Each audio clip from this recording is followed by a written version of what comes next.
Hey, what's up guys? I'm Cliff Blazinski and I'm design director here at Epic Games, and you're about to see exclusive and never before seen footage of Gears of War 2's multiplayer.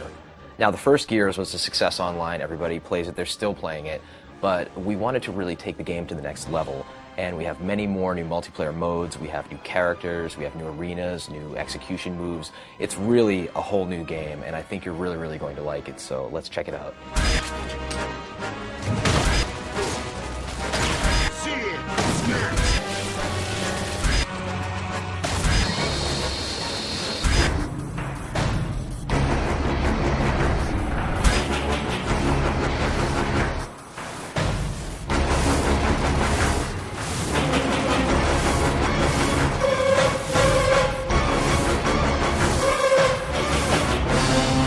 Three locations you're going to see on this exclusive video are going to be River, Security, and Gridlock.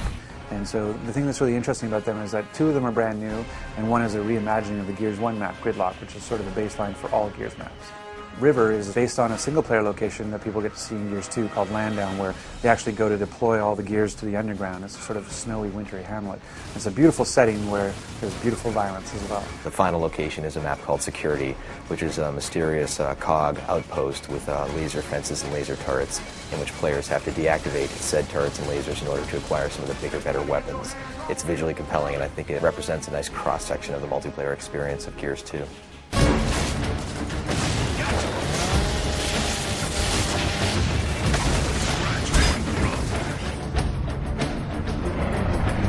For Gears of War 2 multiplayer, there's a bunch of new things, and one of the biggest ones actually is that we've increased the player count. So we wanted to make Gears 2 multiplayer bigger, better, and more badass. One of the easiest primary ways we could do that, bang for buck, is to go to 5-on-5.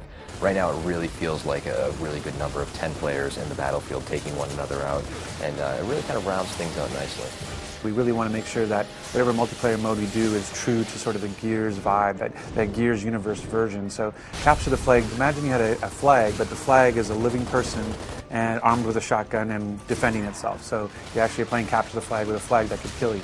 And so you have to go and you have to basically capture the flag by downing him and picking him up as a meat shield, and then you have to drag him back to this location to score a point. So it's capture the flag, but done Gear style. So another mode that we're showing is, again, sort of a reimagining of a known style, which is the Wingman, where it's you and a partner playing against everybody else. We used to call it 2v2, v2, v2, v2. The fact that Gears is really all about co-op, it didn't feel right to have this sort of just last man standing kind of gameplay. It didn't resonate in our world. So when we looked at how we'd want to have that kind of gameplay, it really felt more like it had to be sort of a co-op experience. The third mode that you'll get to see in this exclusive video is something we call Guardian.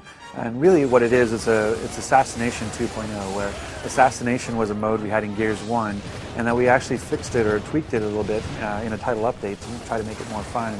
And we added the restriction that you had to execute the leader to kind of add to the assassination feel. But even then we felt like we could do more and said, what if the leader was the reason you're able to respawn? So as long as the leader is alive, your teammates can respawn, but as soon as the leader dies, then it's basically like Warzone. As soon as you die, you're out. By just making that simple little change, we were able to kind of create this whole new sort of feel to Guardian.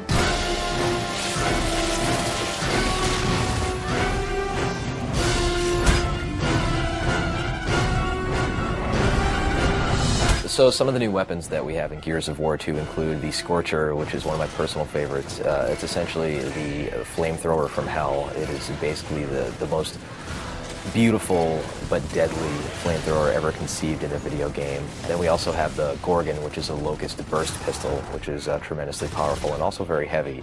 And then we also have a shield that players can wield, and they can carry that around and deploy that. You could actually carry the shield with the burst pistol and kind of use that as like a 1-2 punch.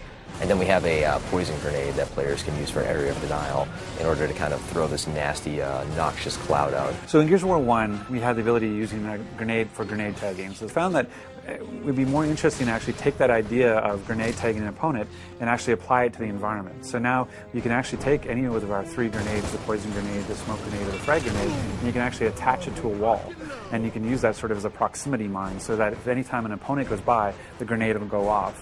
One of the cool things in Gears 2 now as well is we added this concussive force to a smoke grenade. So you can actually knock somebody down and disorient them briefly with a smoke grenade. It's a great new addition to the gameplay. One of the features of Gears of War 2 is this idea of portable cover. We have it both in the shield that you get to carry, the idea of the meat shield, a feature that sort of led to meat flags, this idea of being able to hold somebody as a captive and defend yourself while they block the shots for you. One of the big things about Gears 2 is just not just relying on a static cover that's already placed in the world, but being able to carry cover with you and move with cover as it moves through the level. So in the first Gears, the chainsaw, the Lancer, was a wonderful weapon, and players would cut each other up and had a great time doing it. But we never really got into the whole idea of if two players came at each other with a chainsaw, what would happen. It was essentially random who won. And now we're answering that question in the sequel, whereas players will lock onto each other and engage in this life or death struggle with sparks flying and the light flickering, and they're grunting and they're pushing, and players are mashing the button, and within 3 seconds one player will wind up winning and cutting the other guy in half. And it's this tremendously memorable moment to see these two soldiers, these two huge warriors, dueling on the battlefield with these weapons.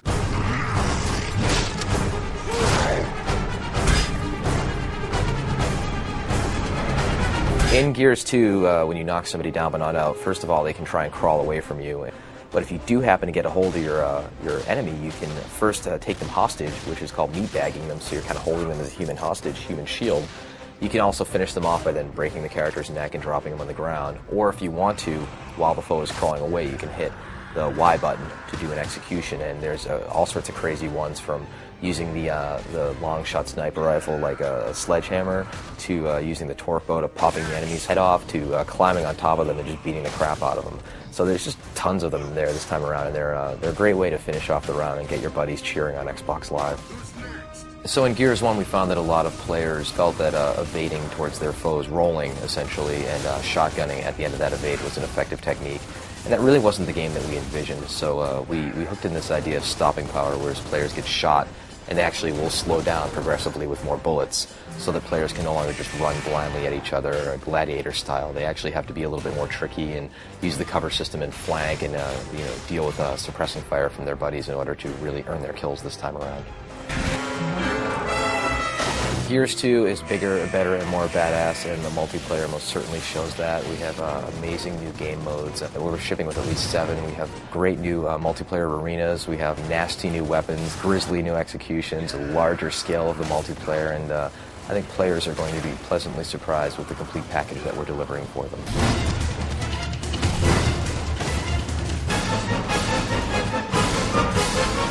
Thanks for checking out this exclusive look at Gears of War 2's new multiplayer features. Looking forward to seeing you guys this winter on Xbox Live.